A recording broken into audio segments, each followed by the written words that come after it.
ജോൺസടാ, ആ ഇപ്പൊ ഓൺലൈൻ മാധ്യമങ്ങൾ മൊത്തം ചർച്ച ചെയ്യുന്ന ഒരു വിഷയം എന്ന് പറഞ്ഞു കഴിഞ്ഞാൽ ഇറാൻ ഇസ്രായേൽ യുദ്ധത്തിനെ പറ്റിയാണ്. ആ ഇപ്പോ ഇറാനിൽ വെച്ചിട്ട് ഹമാസിന്റെ നേതാവ് കൊല്ലപ്പെടുകയുണ്ടായി.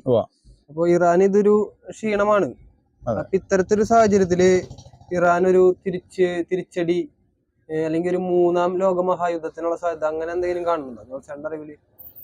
സത്യത്തില് അങ്ങനെ ഒരു സാധ്യത കാണുന്നില്ല. ഇറാൻ തിരിച്ചടിക്കുകയാണെങ്കിലും എന്തെങ്കിലും പേരിന് എന്തെങ്കിലും കാട്ടിക്കൂട്ടുന്ന രീതിയിലുള്ള പരിപാടി മാത്രമേ ചെയ്യാനുള്ള സാധ്യതയുള്ളൂ. കാരണം ഇറാന് നേരിട്ടൊരു ഏറ്റുമുട്ടൽ ഇസ്രായേലിനെ തോൽപ്പിക്കാനായിട്ട് സാധ്യമല്ല. കാരണം കരയുദ്ധത്തില് ഇസ്രായേലില് ശരിക്കും 1 കോടിക്ക് താഴെയാണ് ജനസംഖ്യയുള്ളത്. ഇറാനിലാണെങ്കിൽ ജനസംഖ്യ വളരെ അധികമാണ്, ശക്തമായ സൈനിക സെറ്റപ്പും ഒക്കെ ഉണ്ട്. പക്ഷെ ഒരു കരയുദ്ധത്തിനുള്ള സാധ്യത ഇല്ല അവിടെ. സ്വാഭാവികമായിട്ട് ഒരു എന്താ പറയുക, നമ്മൾ മിസൈൽ ആക്രമണങ്ങൾ അല്ലെങ്കിൽ പ്ലെയിൻ അറ്റാക്ക്, ഇത്തരം വിഷയങ്ങളാണ് ഉണ്ടാവാനുള്ള ചാൻസ്. അതെന്ന് പറഞ്ഞു കഴിഞ്ഞാൽ ഇസ്രായേലിനെ പൂർണ്ണമായിട്ട് തോൽപ്പിക്കാനായിട്ട് ഇറാന് സാധിക്കില്ല. അതുകൊണ്ടൊരു പേരിന് എന്തെങ്കിലും ചില കാട്ടിക്കൂട്ടൽ നടക്കാനുള്ള ഒരു സാധ്യതയാണ് കാണുന്നത്.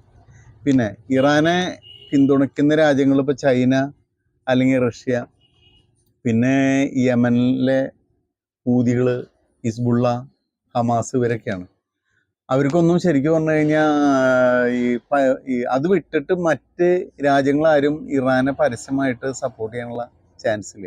പിന്നെ ചൈനയുടെ മുഖ്യ ലക്ഷ്യം തൈവാനെ എങ്ങനെയെങ്കിലും ചൈനയിൽ ചേർക്കുക എന്നുള്ള ലക്ഷ്യമാണ് നിൽക്കുന്നത്. അതിൻ്റെ ഇടയിൽ അവർ ആവശ്യമില്ലാത്ത പുറത്തുനിന്നൊരു ചെറിയൊരു സപ്പോർട്ടൊക്കെ കൊടുക്കുന്നല്ലാണ്ട് ഒരിക്കലും പരസ്യമായിട്ട് അവർ ഇറാനെ പിന്തുണച്ച് രംഗത്ത് വരാനുള്ള സാധ്യതയില്ല. പിന്നെ റഷ്യ സംബന്ധിച്ചോളം ഉക്രൈനും റഷ്യയും തമ്മിൽ യുദ്ധം നടന്നുകൊണ്ടിരിക്കുന്ന ഒരു അവസ്ഥയുള്ളതുകൊണ്ട് ഇറാന് വേണ്ടി പരസ്യമായിട്ട് രംഗത്ത് വരാനുള്ള സാധ്യതയില്ല. പിന്നെ അറബ് രാഷ്ട്രങ്ങൾ, സൗദി ആണെങ്കിലും UAE ആണെങ്കിലും മറ്റേ ഒമാനാണെങ്കിലും മറ്റേ കുവൈറ്റ് ഒക്കെ ആണെങ്കിലും ഈ രാജ്യങ്ങളൊന്നും പരസ്യമായിട്ട് ഇറാനെ പിന്തുണയ്ക്കാനുള്ള സാധ്യതയില്ല. പിന്നെ തുർക്കിയാണ് ആകെ കൂടി എന്തെങ്കിലും ഒരു വാക്കുകൊണ്ടൊരു സപ്പോർട്ട് ഉണ്ടാവും. പക്ഷെ ഒരിക്കലും അമേരിക്കനെ കട്ട് ചെയ്തുകൊണ്ട് തുർക്കി ഇറാനെ ശക്തമായിട്ട് പിന്തുണ വരാനുള്ള ചാൻസ് ഇല്ല. അതുകൊണ്ട് എന്തെങ്കിലും ഒരു ചെറിയൊരു കാട്ടിക്കൂട്ടൽ നടത്തി പ്രശ്നം അവസാനിക്കാനാണ് സാധ്യത.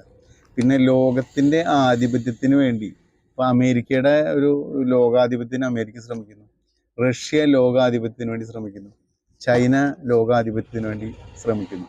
അതുപോലെ തന്നെ ഇറാൻ്റെ ഒരു പേർഷ്യൻ സാമ്രാജ്യം ലക്ഷ്യം വയ്ക്കുന്നുണ്ട്. പക്ഷേ ഇത്തരം താല്പര്യങ്ങൾ സംരക്ഷിക്കാൻ വേണ്ടി ഓരോ രാജ്യങ്ങളും ഓരോ മന്ത്രങ്ങൾ എടുക്കുന്നുണ്ടെങ്കിലും ഇറാൻ അംഗീകരിക്കാനായിട്ട് അറേബ്യയിലെ മറ്റ് രാജ്യങ്ങൾ തയ്യാറല്ല.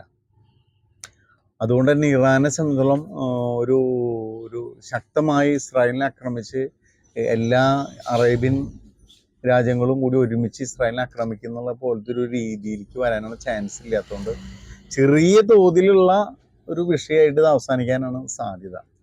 കാരണം ഒരു 3ാം ലോകമഹായുദ്ധത്തിലേക്ക് പോകാനുള്ള ചാൻസ് എൻ്റെ നോട്ടത്തിലില്ല. അങ്ങനെ ഒരു സാധ്യത കാണുന്നില്ല എന്നാണ് എനിക്ക് ഇതിനെ പറ്റി പറയാനുള്ളത്.